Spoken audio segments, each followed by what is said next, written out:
سانحہ 11 ستمبر 2001 ریاست ہائے متحدہ امریکہ کے ایک شہر نیو یارک میں دن کے وقت پیش آیا تھا۔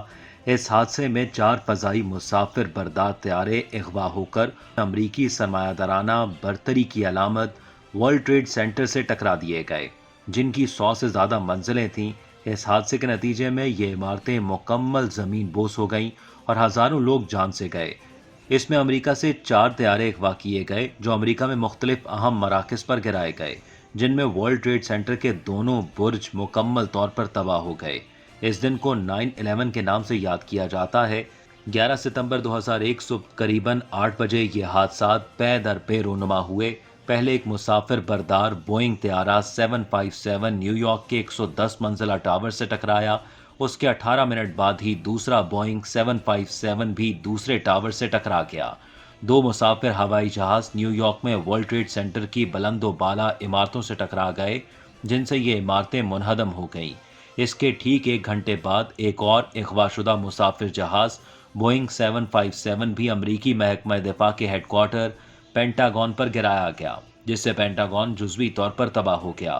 آدھے گھنٹے بعد ایک اور جہاز کے متعلق خبر آئی جسے اغوا کر کے وائٹ ہاؤس کی طرف لے جایا جا رہا تھا۔ یہ بھی بوئنگ 757 تھا، جسے پینسلوینیا کے مقام پر لڑاکا طیاروں کے ذریعے مار گرایا۔ طیاروں کے ٹکرائے جانے کے بعد جو ٹاور نشانہ بنے وہ چند ہی منٹوں بعد زمین بوس ہو گئے اور ساتھ ہی اپنے ایک تیسرے ٹاور کو بھی تباہ کر لیے۔ حادثے کے وقت اس بلڈنگ میں 10 افراد موجود تھے۔ ان واقعات کے بعد پورے امریکہ میں ریڈ الرٹ کر دیا گیا۔ امریکہ نے اپنے میکسیکو اور کینیڈا سے ملنے والی سرحد کو بند کر دیا۔ امریکی فضاؤں میں جنگی طیاروں نے پروازیں شروع کر دیں۔ امریکی بحری بیڑے حرکت میں آ گئے۔ تمام ایئرپورٹس بند کر دیے گئے اور کسی عام طیارے کو پرواز کی اجازت نہیں دی گئی۔ تمام سرکاری عمارتوں کو خالی کرا لیا گیا اور سرکاری تنصیبات پر فوج متعین کر دی گئی۔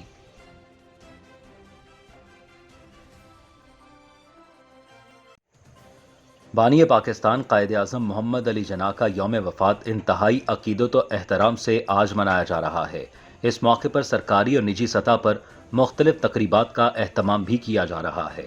محمد علی جناح کو 1937 میں مولانا مظہر الدین نے قائد اعظم کا لقب دیا۔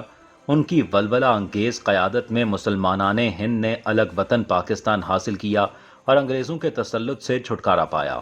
قائد اعظم محمد علی جناح 25 دسمبر 1876 میں کراچی میں پیدا ہوئے۔ انہوں نے ابتدائی تعلیم کا آغاز 1882 میں اپنے آبائی شہر سے کیا اور 1893 میں اعلیٰ تعلیم کے حصول کے لیے انگلینڈ چلے گئے۔ 1896 میں قائد اعظم نے بیرسٹری کا امتحان پاس کیا اور وطن واپس لوٹ آئے۔ محمد علی جناح پیشے کے لحاظ سے وکیل تھے اور وطن واپسی کے کچھ عرصے بعد ہی قائد اعظم کا شمار برصغیر کے مایہ ناز قانون دانوں میں کیا جانے لگا۔ برصغیر واپسی کے بعد قائد اعظم نے سیاست میں باضابطہ طور پر حصہ لیا اور 1906 میں انڈین نیشنل کانگریس میں شمولیت اختیار کی۔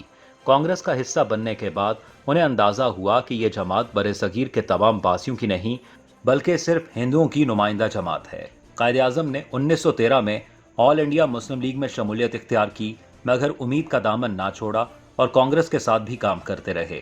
کانگریس کی ہندو نواز پالیسیوں سے تنگ آ کر بالآخر 1920 میں قائد اعظم نے کانگریس کو خیر آباد کہہ دیا اور آخری سانس تک مسلمانوں کی نمائندہ جماعت مسلم لیگ سے وابستگی اختیار کر لی۔ اسی جماعت کی چھتری تلے ہی قائد اعظم نے برصغیر کے مسلمانوں کے لیے علیحدہ وطن حاصل کیا۔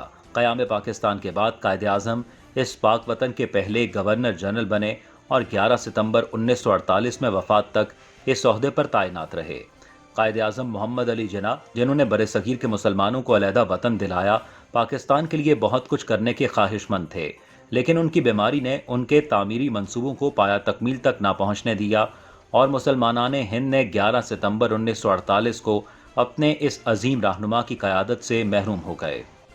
قائد اعظم کی وفات کو کئی دہائیاں گزرنے کے باوجود ان کے یوم وفات پر ہزاروں افراد کی ان کی لحد پر حاضری اور مختلف شہروں میں منعقد ہونے والی تقریبات اس امر کی گواہی دیتی ہیں کہ پاکستانی قوم ان سے آج بھی والہانہ عقیدت رکھتی ہے۔